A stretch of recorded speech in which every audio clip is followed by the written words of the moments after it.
Assalamualaikum warahmatullahi wabarakatuh. Apa kabar anak-anak ustadzah? Semoga selalu sehat dan selalu dalam lindungan Allah Subhanahu wa Ta'ala. Masih di rumah aja kan? Mari kita sama-sama berdoa agar pandemi ini segera berlalu, supaya kita dapat berkumpul kembali. Nah, pada video kali ini ustadzah ingin menjelaskan mengenai kisi-kisi penilaian akhir tahun atau PAT yang insya Allah akan dilaksanakan pada bulan Juni mendatang. Nah, untuk matematika kelas 8, apakah kalian masih ingat kita sudah belajar berapa bab? Ya, kita sudah belajar 5 bab.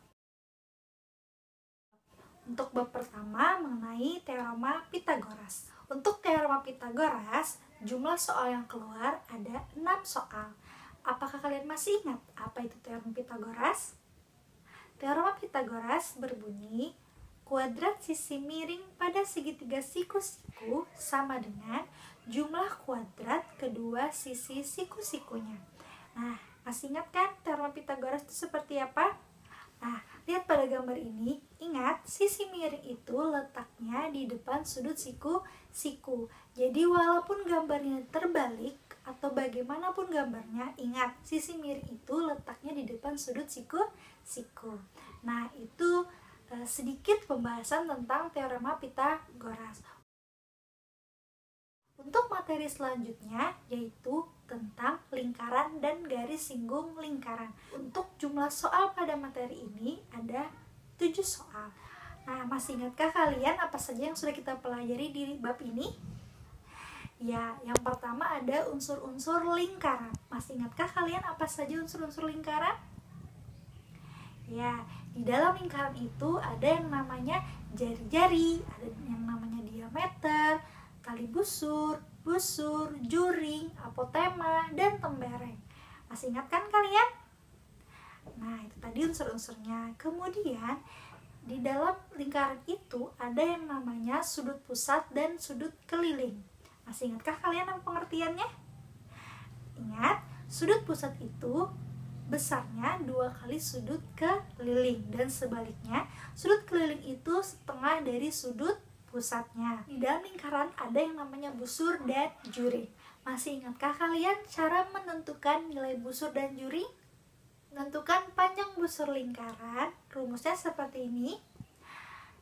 Sudut yang diketahui per 360 derajat. Kenapa 360 derajat? Karena satu lingkaran itu besar sudutnya 360 derajat. Kemudian dikali dengan keliling lingkaran. Keliling lingkaran itu rumusnya 2 kali pi kali r. Itu tadi rumus busur lingkaran. Selanjutnya rumus luas juring.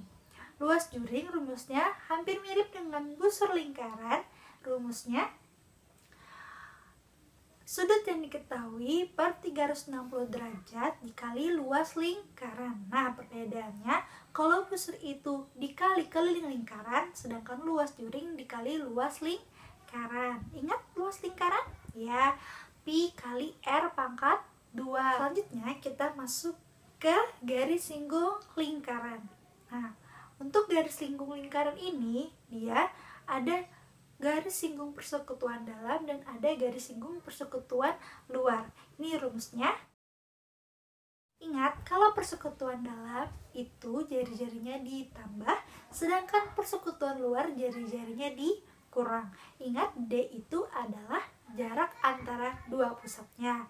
Kemudian R besar itu jari-jari lingkaran besar dan R kecil itu jari-jari lingkaran kecil.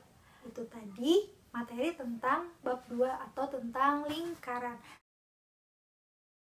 Selanjutnya kita masuk ke bab 3, yaitu tentang bangun ruang sisi datar. Untuk bangun ruang sisi datar, jumlah soal yang keluar ada 7 soal. Apakah kalian masih ingat apa saja bangun ruang sisi datar yang sudah kita pelajari? Ya, ada 4 bangun ruang, yaitu yang pertama ada kubus, kedua ada balok, ketiga ada prisma, dan kemudian ada limas. Masih ingatkah kalian rumus volume kubus?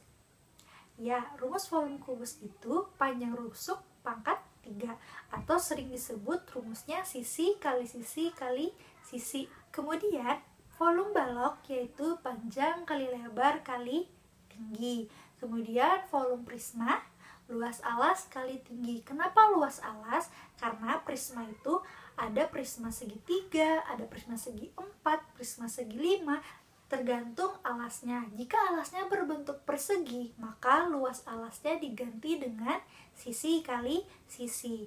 Jika alasnya berbentuk segitiga, maka luas alasnya diganti dengan setengah dikali alas dikali tinggi.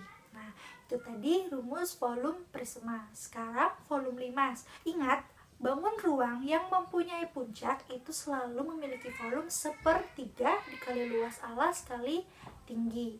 Nah, jadi sama seperti prisma, limas pun tergantung alasnya. Jika alasnya berbentuk persegi, maka rumus volumenya menjadi 1/3 dikali sisi dan dikali tinggi limas.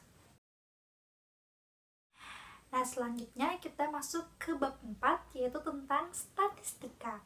Di bab ini, jumlah soal yang keluar ada 10 soal. Nah, apa saja yang sudah kita pelajari di statistika? Apakah kalian masih ingat? Di dalam statistika, kita sudah belajar tentang mean atau rata-rata. Apakah kalian masih ingat rumusnya? Nah, ini rumusnya.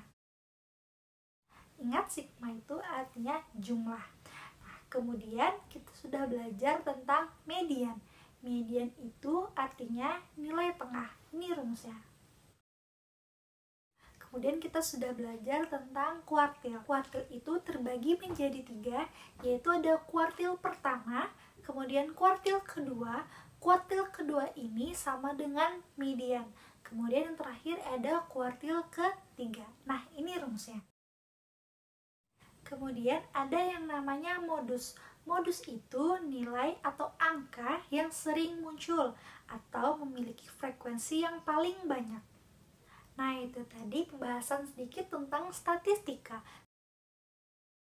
Selanjutnya kita masuk bab terakhir, yaitu bab tentang peluang.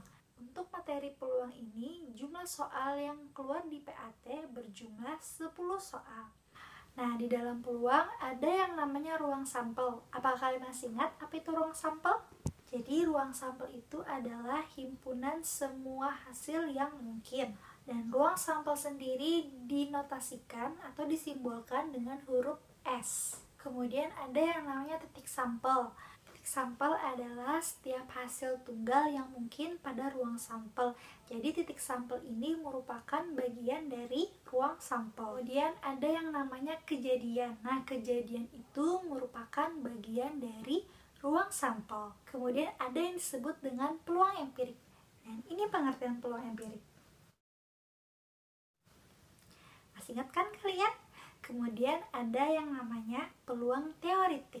Ini pengertian peluang teoritik. Masih ingat kan? Kemudian yang terakhir yaitu frekuensi harapan. Rumus mencari frekuensi harapan adalah peluang yang muncul dikali dengan banyak percobaan. Nah, itu tadi sekilas tentang peluang. Alhamdulillah, semua materi sudah Ustazah bahas. Tetap jaga kesehatan ya, dan tetap di rumah aja. Semoga nilai PAT-nya memuaskan. Wassalamualaikum warahmatullahi wabarakatuh.